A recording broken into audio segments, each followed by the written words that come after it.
Hello students, today we will discuss what is functions. C language में functions होते क्या हैं? देखिए स्टूडेंट्स, क्या होता है कि किसी भी बड़े प्रोग्राम पर जब हम काम करते हैं तो बहुत बार ऐसा होता है कि उस प्रोग्राम में कुछ टास्क का, कुछ लाइंस का कोड एक से ज्यादा बार रिपीट हो रहा होता है। इस रिपीटिशन की वजह से हमारे प्रोग्राम कोड की लेंथ जो होती है वो बहुत ज्यादा बढ़ जाती है, जिसकी वजह से प्रोग्राम की जो रीडेबिलिटी होती है या फिर परफॉर्मेंस होती है और उसकी मेंटेनेंस पर बहुत ही बुरा इफेक्ट पड़ता है। इसी प्रॉब्लम से बचने के लिए सी प्रोग्रामिंग में फंक्शंस का कंसेप्ट दिया गया है। कुछ प्रोग्रामिंग लैंग्वेज में फंक्शंस को हम मेथड्स भी कहते हैं।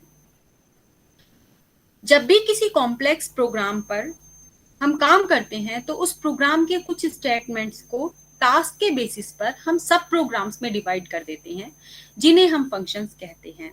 देखिए, अगर मैं बेसिकली बताऊं तो होता क्या है, जैसे मान लो हमारे पास कोई बहुत बड़ी प्रॉब्लम है या कोई बहुत बड़ा टास्क है, तो हम क्या करते हैं, उस टास्क को करने के लिए छोटे छोटे मॉड्यूल में डिवाइड कर देते हैं, राइट। अब छोटे छोटे मॉड्यूल में डिवाइड करने से क्या होगा कि वो टास्क जल्दी भी हो जाएगा। अब हमारे इस सेशन का ऑब्जेक्टिव आखिर में क्या है, इसमें हम क्या डिस्कस करेंगे? देखिए, explain user defined functions, type of functions, discuss category of functions, declaration and prototypes क्या होते हैं, स्टोरेज क्लासेस इन सी क्या होती हैं, calling the functions.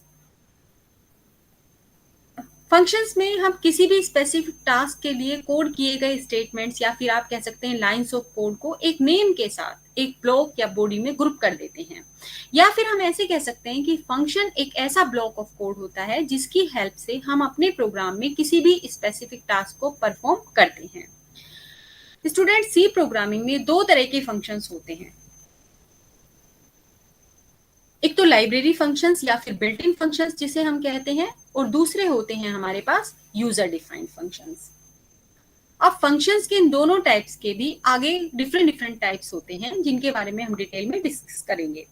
User defined functions में देखिए, a series of instructions that are to be executed more than once, ऐसी instruction जो एक से ज्यादा बार एग्जीक्यूट करती हैं, that is the user defined functions. और बिल्ट इन फंक्शंस जो हमारे होते हैं, मैं आपको पहले भी बता चुकी हूँ, एक बार रिमाइंड करा रही हूँ कि इनपुट और आउटपुट के लिए हम यूज कर रहे थे प्रिंटफ, स्कैनफ जैसे फंक्शंस का यूज करते थे। और ये फंक्शंस क्या होते हैं, पहले से प्री डिफाइंड होते हैं, राइट। जिसके कॉमन टास्क के लिए हमें, अगर मान लो ये फंक्शंस हमारे डिफाइन नहीं किए होते तो इसके लिए हमें कुछ भी छोटा सा कोई भी काम करना होता तो उसके लिए हमें हजारों लाइंस का कोड खुद से लिखना पड़ता। That is very difficult task. तो ये क्या है, हमारे पहले से डिफाइंड फंक्शंस हैं। जस्ट हम क्या करते हैं, टाइम को वेस्ट किए बिना इन फंक्शंस का अपने प्रोग्राम में यूज करते हैं। इन्हें हम स्टैंडर्ड लाइब्रेरी फंक्शंस भी कहते हैं। अलग अलग कैटेगरी के अनुसार हम इनको यूज करते हैं।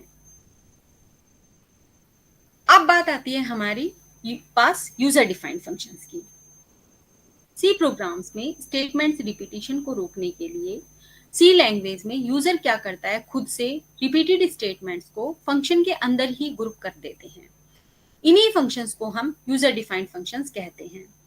जैसा कि मैंने अभी आपको बताया कि बिल्ट इन फंक्शंस का बॉडी कोड जो होता है वो हमने नहीं लिखा होता, इसलिए हमें उसकी इंटरनली प्रोसेस के बारे में कोई नॉलेज नहीं होती है।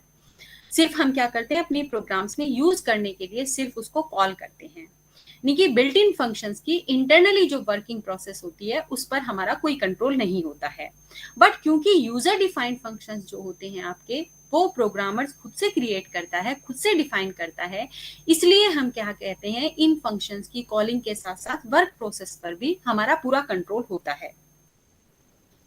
अब जब हम सी लैंग्वेज में यूजर डिफाइंड फंक्शंस बनाते हैं तो देखिए स्टूडेंट्स, हमें तीन मेन बातें ध्यान रखनी होती हैं। कौन कौन सी? एक तो डिक्लेरेशन, डेफिनेशन और कॉलिंग। तीन चीजों को हमें फॉलो करना पड़ता है। अब ये एक सिंपल सा यूजर डिफाइंड फंक्शंस का प्रोग्राम देखिए आप, ठीक है। सिंटेक्स है इसका return, data type, function name, arguments. Next, body of the function, statements, return. After that, call the function from main, then syntax, function name, arguments. सबसे पहले बात करती हूं मैं किसकी, डिक्लेरेशन की। Return data type, function name, arguments, that is the declaration. C variable की तरह ही फंक्शंस को भी यूज करने से पहले डिक्लेयर करना जरूरी होता है। फंक्शन डिक्लेरेशन को हम फंक्शन प्रोटोटाइप या फंक्शन सिग्नेचर भी कहते हैं। फंक्शन डिक्लेरेशन से क्या होता है, देखिए, that is the function declaration.